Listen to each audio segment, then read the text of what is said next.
I've been working with some across the United States, trying to help them get their kids back to them, but the language barriers and things like that. So different cultures.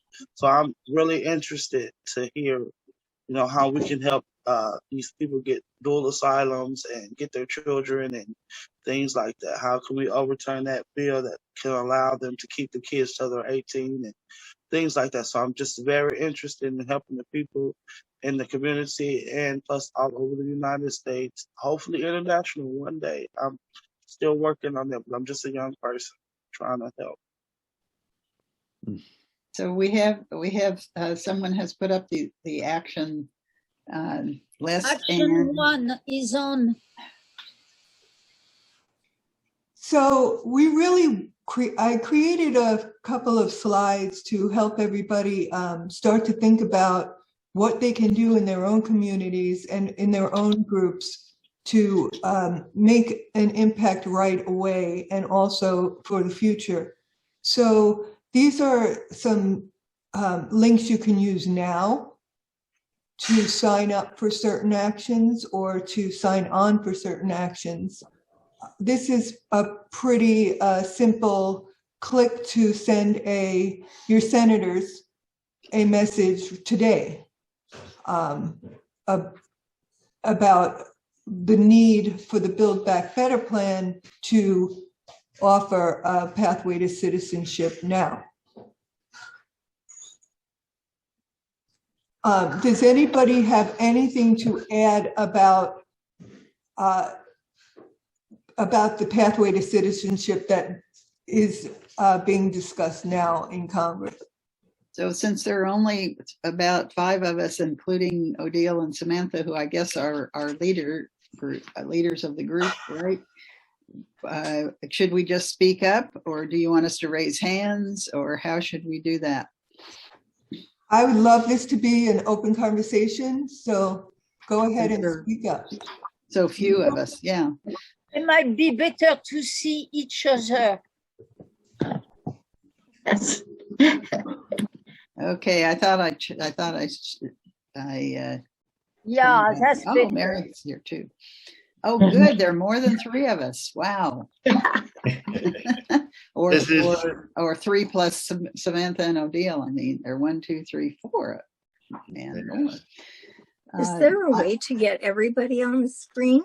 Yes, I am sorry. I cannot. My camera's not working, so you'll have to see my picture. But okay, but can we have like a gallery view?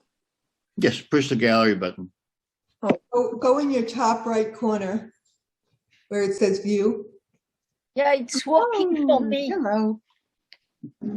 Yes, you can choose gallery, and you'll see the. Great.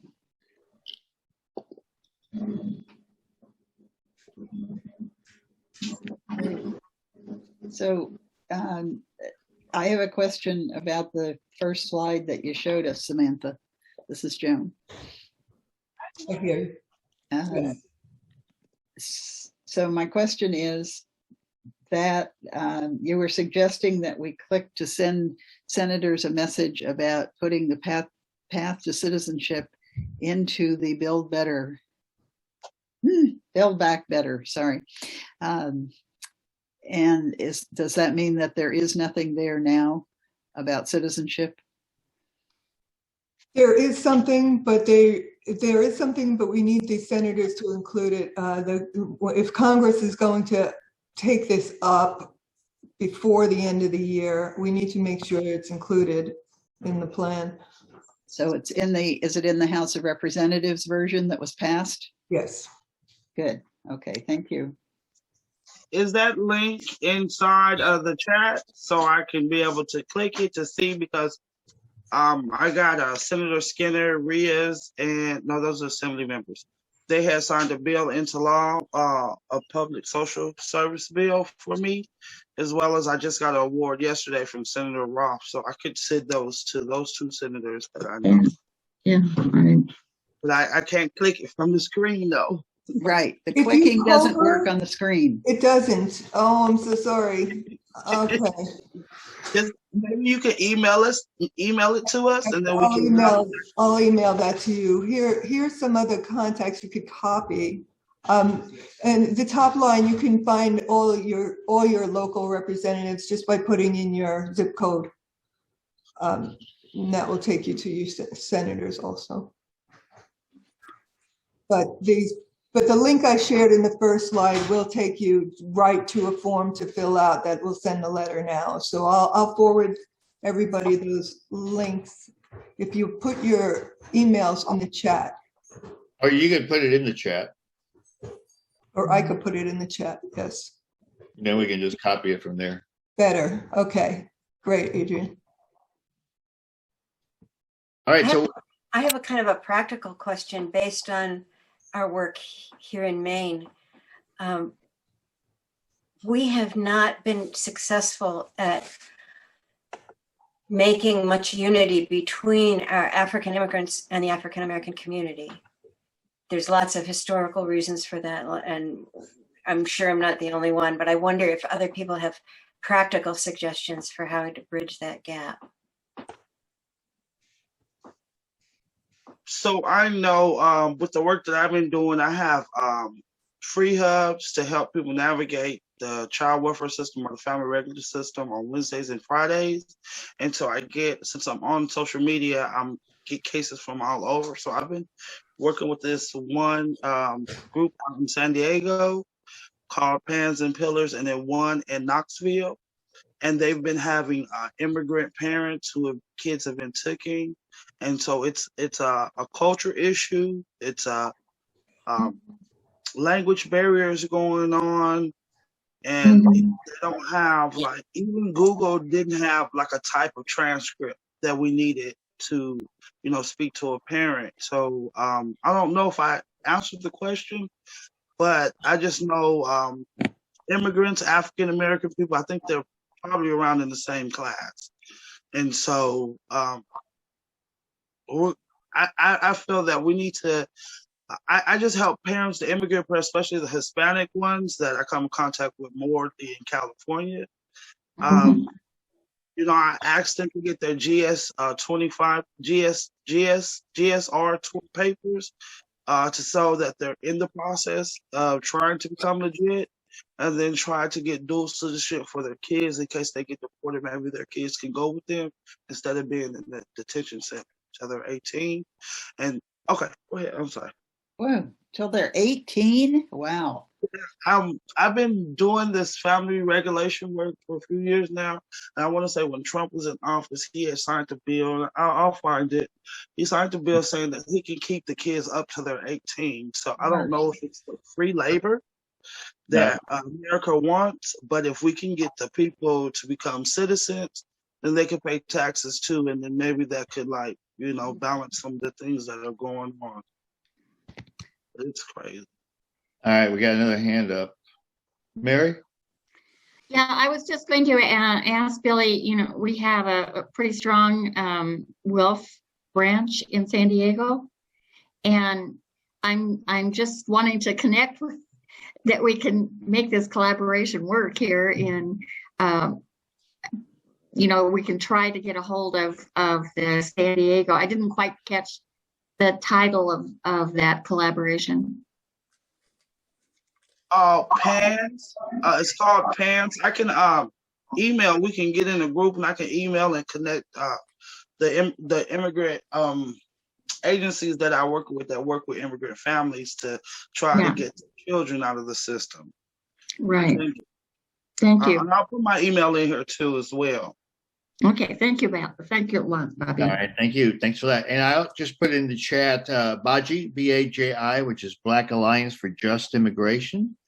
And they are nationwide, and they are working with a lot of immigrants from Haiti and other places too, from the African countries. So they are a very inclusive group that might be in your area. Okay, thank you.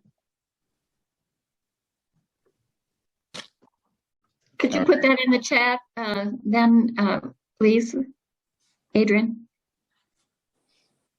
It's in the chat for everyone. Chat. Yes. Yeah, it's in there. Mm-hmm. Okay, Thank you. sure.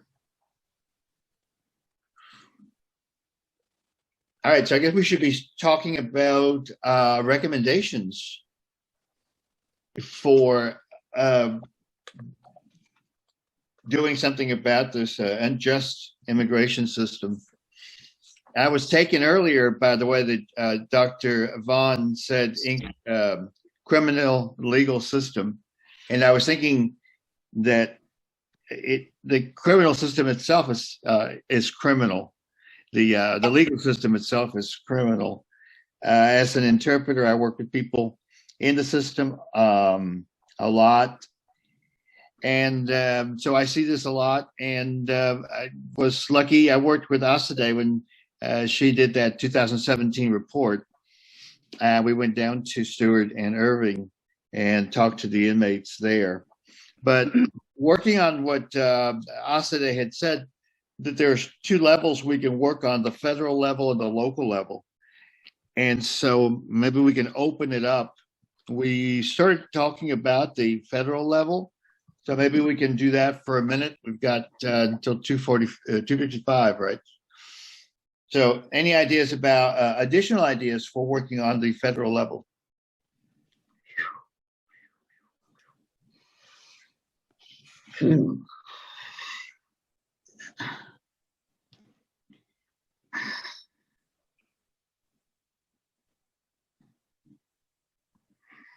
No, don't ever talk at once. I can't hear you. I was thinking about making it more accessible for them to be able to retain a lawyer, or just information that they can have so they can, make things like out here in California. The year before last, there was a lot of immigration, the Border Patrol coming into a lot of neighborhoods out here because we have immigrant workers up in Coachella Valley and things like that. And so like the community was scared. And so thank the Baja community, it's like a church. They helped out a lot of people out here, and we made sure when they were dropping them back off, we made sure we had hotel rooms, doctor visits, and, just basic needs that they need when they were dropping them off in San Bernardino. I'm out here in the Inland Empire area in Southern California, Riverside County, Los Angeles, and San Bernardino County. And so working with Inland Congregation United for Change, they deal with a lot of immigrant families. It's they're made up at 60,000 church members. And so it's a really big organization called Inland Congregation United for Change out here. And they work with a lot of immigrant families. And so we were preparing them to have an index card on them saying where they want their kids to go and things like that. Because out here in Riverside County, they say our sheriff station doesn't do it. But we know when immigrants are picked up through the police, the immigration is picking them up a few days later once they get out. So they say they don't cooperate, but then we see that they do. And then with me saying immigration, I'll start seeing border vans and stuff around the neighborhood soon, right? Because it's been a lot of people, immigrants that I've helped, try to secure jobs and to provide for their family and get them information. So I think more information should be through the federal out for them to get the help that they need.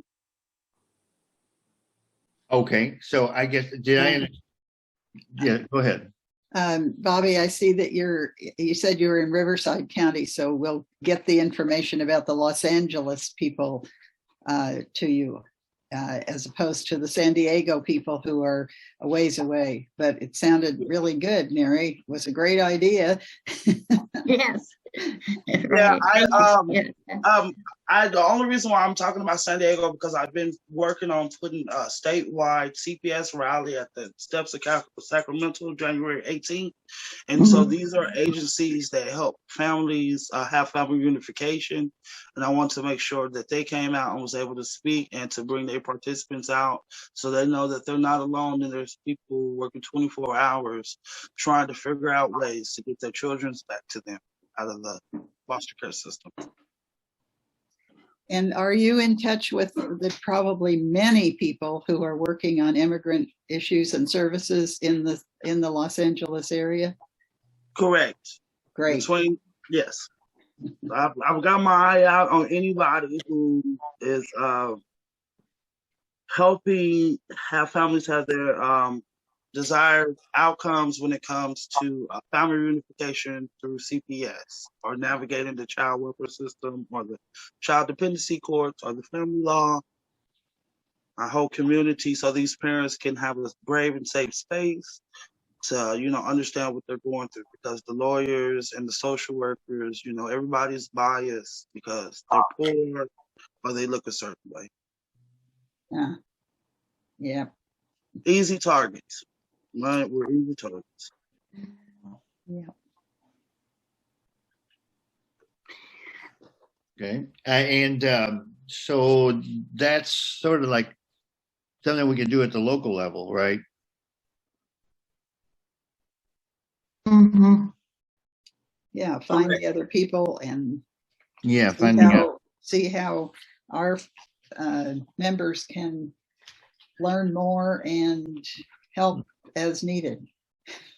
So what about maybe something you just said, I guess that Joan was really thinking about that, what we can do to help our members find out these organizations. I wonder if we could make sort of a database to with the list of people that are doing what Bobby was talking about, provide services. I know in the chat that there's a number of organizations in there. If we could maybe do something that we could then post through with that people can then access to, that we can then maybe point our members to and say, go to this place to see where how you can get together with the organizations that are doing things. Is that clear? Mm-hmm. Mm-hmm. And hopefully that kind of thing already exists, but do any of us know of it? I've just been a member of WIF for 6 months, so y'all. No, I mean in the immigrant services community. Well, no. I mean, that's what this would be revolutionary. This would be sort of a big database that we as WIF can take on. I would, of course, volunteer to start that. And I guess the way to do that might be to reach out to all of our different communities and making an ask of them to say, can you give us a list of organizations in your communities that are working in the immigration issues? Mm-hmm. Can I say something about it? Maybe a different angle on this too. Please do. Since we're Women's International League for Peace and Freedom, a women's group here, I'm coming from the Midwest. I was a former president of WILF, so U.S. section, and I'm an exception. I grew up on a dairy farm in the middle of the prairie, and so what I'm interested in, and what I've written an article in one of our Peace and Freedom magazines, are on the 2HA workers, the guest workers, particularly women. 25% of the workers are women, and the conditions that they have to endure. We have a WILF in general. It belongs to the USFA, the United States Food Sovereignty Alliance. We have a great deal of discrimination against women as farm workers. 80% of the women who were farm workers or field workers that were interviewed by an Oxfam research report experienced sexual abuse and intimidation. Compared to 25% of women in the workforce in general. We also have most 91% of the cases involving modern day slavery and agriculture involve foreign nationals, and a good deal of those percentage are women. So I say that because at that time when I wrote the article, we were experiencing the beginnings of COVID and the cost of our food, what we're paying for, what our frontline workers are paying, and women pay in an exceptionally dangerous and life-threatening way. And I don't want us to forget, we do have worldwide grassroots movements like Via Campesina, who we work with to make sure that the workers here in the United States and around the world, particularly women, are not brought to the public consciousness that they are suffering inordinately and disproportionately from sexual violence on the job. What we do about that is, I think we have to bring it to the public consciousness, and I just don't want this session to end without putting that emphasis on the women who work in the fields, who carry the water. Wow, that's a great point. I know I work with campesinos, and what form of can you put that in a form of an action item for us to present? Well, yes. I mean, I think let's collaborate here. Let's get people from Via Campesina, from the Food Sovereignty Alliance, the grassroots movement. Let's get talking to them and getting what they're doing. Via Campesina has, global ways that they're working. The U.S. Food Sovereignty Alliances has 30 grassroots organizations, and including us, although we're not terribly grassroots, but we try, and see what they're doing. So I think that has to be brought into the conversation that this conference is existing, and we need to bring in their voices too.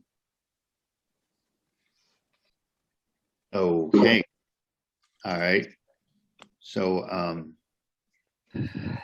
I know that Samantha and Odile seem to have organized some information for us. Have you been able to share all of it before we get too much farther into our own ideas?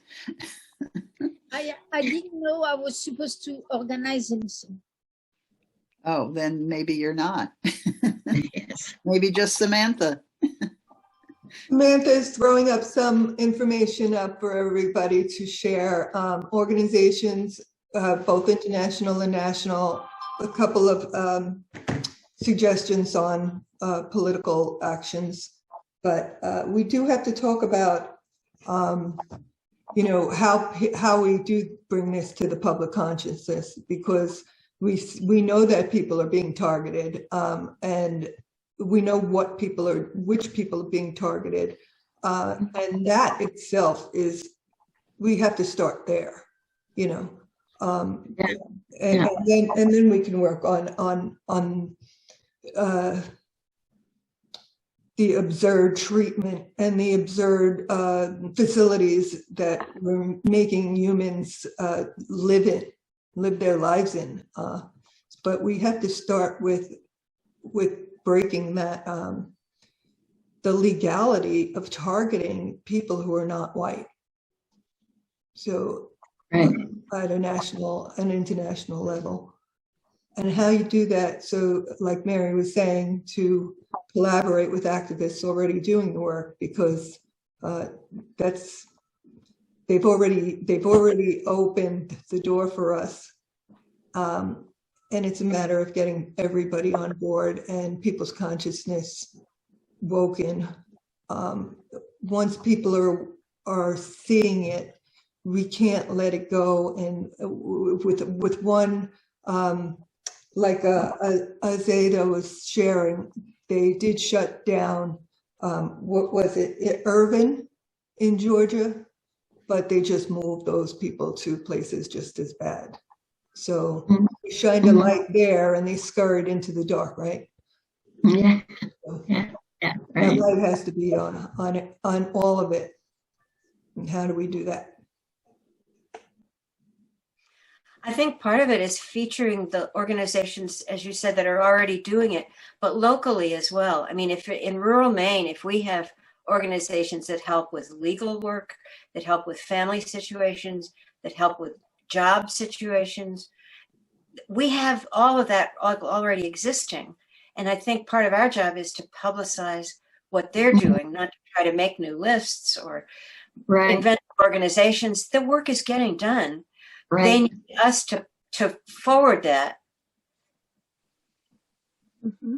Yeah, I think that's absolutely the key, Barbara, that we sitting here today can carry that message to wherever we're going in 10 minutes. So we have I can send, oh shoot, I don't have it right in front of me, but if you go to the wealth us.org, you can go down to resources and look for the Peace and Freedom magazine. And my article is in the spring, summer 2020, and it's called Living and Dying in Paradox, Hired Hands, Food Security, and the Hidden Epidemic for Women. It's great that it's so recent. Yeah. Yes. I just wanted to say that Thank you. when we reach out to the smaller organizations that are on the ground doing the work, if we could find money for them too, so they can continue doing the work, that'd be very helpful to these organizations, and we can connect them to some money so they can do it. And then, as we lift them up, we know when the people start to figure out who they are and try to get the help from them, that they will actually have the money to help them. So it doesn't cut. Most of these are nonprofits. They're small. They're not like an ACLU big, and so it's boots on the ground. So people, the organizers and stuff, they're really, working 24 hours, trying to help these families, taking it home with them and things like that, dealing with their own trauma. And so I just think if we found a way to make sure they had money to continue the work, that'd be helpful to the organizations that we elect. Yeah. Great. Yeah, absolutely. Fundraising. Yes.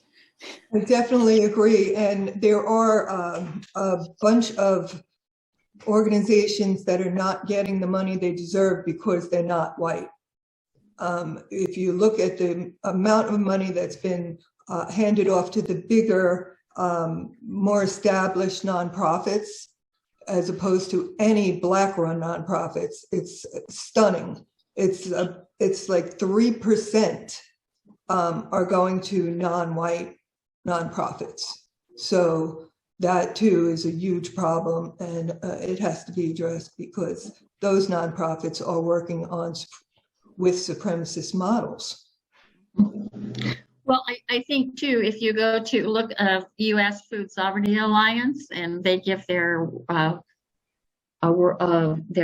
Food Sovereignty Prize every year, as I said, WILF is amongst them. You'll find where that this raising of public consciousness is really taking place. So there's hope. And I think that for us, money is really important. I'm sorry to say, but if we unite our voices, we can do fundraising, and we can get to that.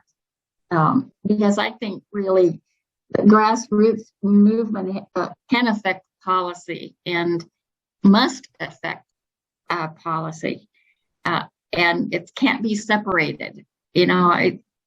There isn't grassroots and policy in what, we shouldn't be fighting each other. We should be together. And often nonprofits, they come in, they set up their little tables and chairs, and they tell you what you should do, and then they fold them up and go away. And I think with those grassroots collaborations, we don't go away.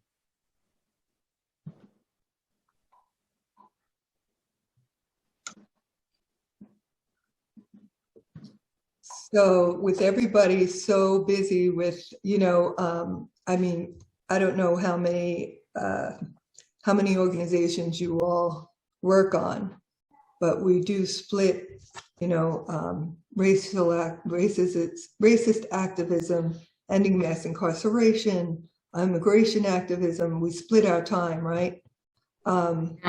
We need to give this our time. And like you said, as a nonprofit, we can't leave, we can't just leave it. We have to come back to it, just like we come back to everything else. That's important, to not pack up and leave, and not have those nonprofits pack up and leave, to keep the connection and to keep asking them for the help we need. Yeah. Right. I have put in the chat the link to the AFSC, the American Friends Service Committee, and also to Mi Gente. The AFSC, if you go to their website, it says join the call to free them all. And they're working very much with the incarceration and the immigration issues. And then Mi Gente is also a Latinx group that has proposals for actions to do. The same with the AFSC. They had a number of actions that they have been proposing to do coming up months. So I think that's good for a national level. And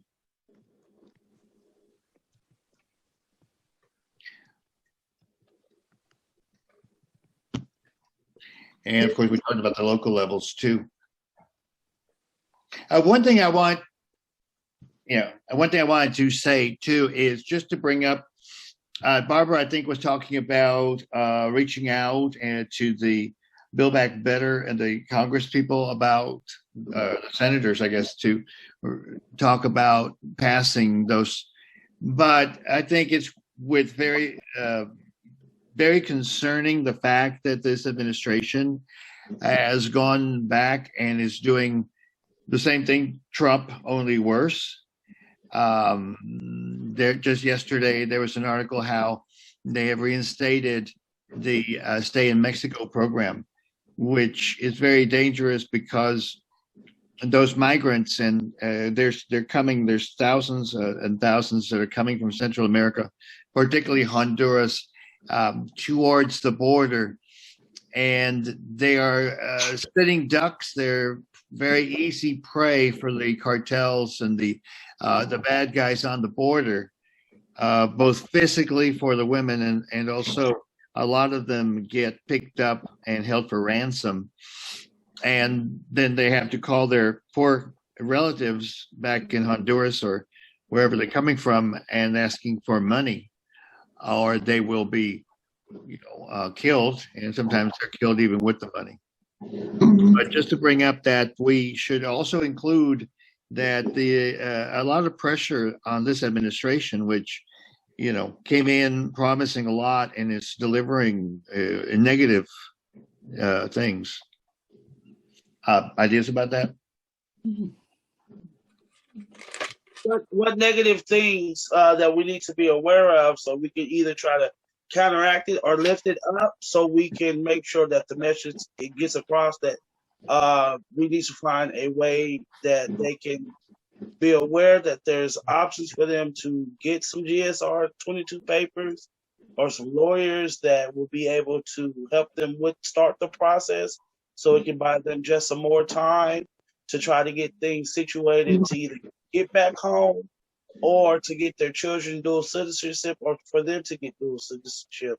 So either they don't get dropped off in Honduras where they're not even from, and maybe their children can go back with them if they are born here in America. But some immigrants been here for 20, 30 years, you know. Right. Yeah. I know. I was talking about the ones that are trying to get in. Okay. That they don't have a path to citizenship. They're not being allowed across the border. For a little while there, they were, and then they decided they had to go back to Mexico and wait there in these little homeless shelters under the bridge. You recall that? A lot of Haitian people.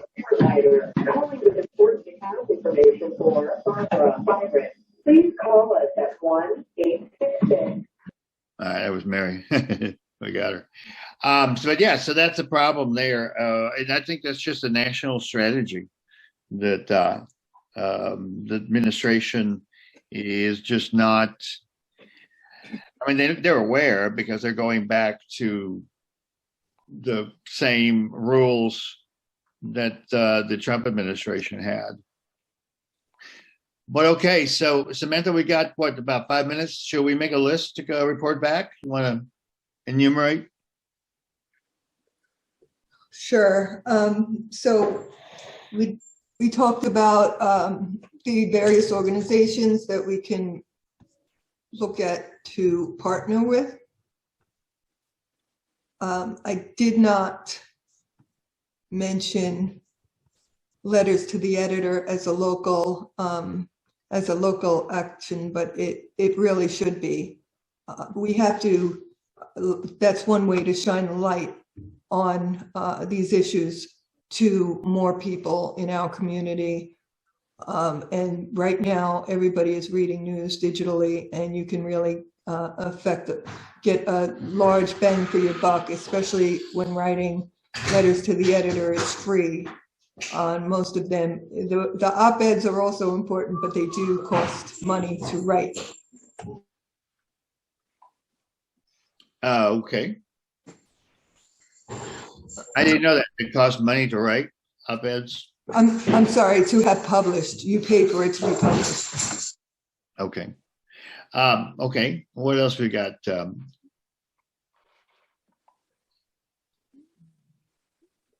Another suggestion. So hopefully we come up with 5, then we come back and choose 3.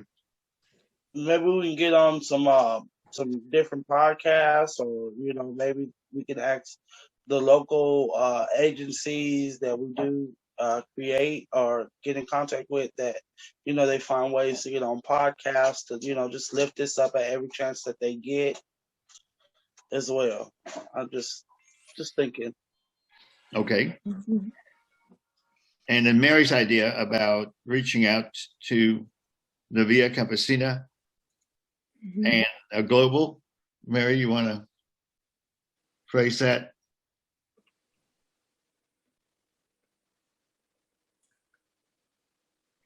To make it a global issue. Mary, you're muted. Sorry, I was trying. Yeah, I not only global, but this is, I mean, you move the grassroots movement to something like La Via Campesina, which includes millions of field workers and farmers around the world. But we have a U.S. Food Sovereignty Alliance that that WELF is a part of, and that contains 30 to 35 grassroots movements, and in combining those, getting a hold of them, getting to know them, who they are, because they're very diverse. They have Black farmers and they have Latinx field workers. They have several different kinds of emphasis, and I'm particularly interested in, of course, women field workers. So that would help. That was Food Sovereignty Alliance? Yes, U.S. Food Sovereignty Alliance. That's what I was missing. Thank you. Okay, yes. Great. Okay, super. Okay, that's 4. Adrian, we also posted a link to share a letter with your representatives to support the Build Back Better plan, because this immigration justice is a part of that plan. Okay. I like the okie dokie. Immigration. Immigration justice is part of that plan. Okay. It's not at all comprehensive, but it would save people from being deported. It would save people from being automatically deported like they're being now. So next we'll hear from immigration justice. Adrian, please. Thank you, Teresa. Yes, we came up with some suggestions about what we can do, and working off of what Asade had said about national and local.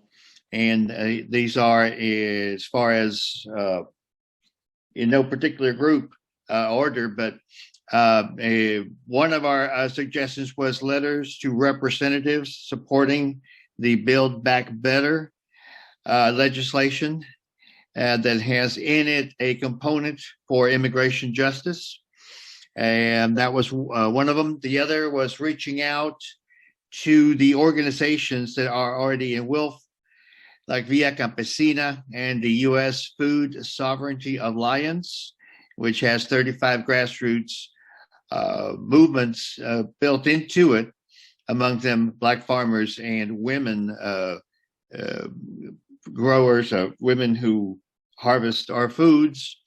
Another idea was to reach out to and to get some of these organizations, either encourage them to be part of podcasts so that people are more aware of immigration issues. Another one was writing letters to the editor, which is free, but because we have so many people that are connected now to reading newspapers electronically, that would be another way to raise awareness for what's going on with the immigration system. And then finally, we had a suggestion of making a list that perhaps that people could refer to. It's something that we could post on WILF so that people who are in different states know what organizations are there that they can go to. For example, in Atlanta, we've got GLAR, but not everybody knows that they're here or the work that they're doing, or Asade's organization. And then, of course, we also had a list of other groups that are also working with immigration, like BAJI, the Black Alliance for Just Immigration, the Migente.net, and of course, the American Friends Service Committee.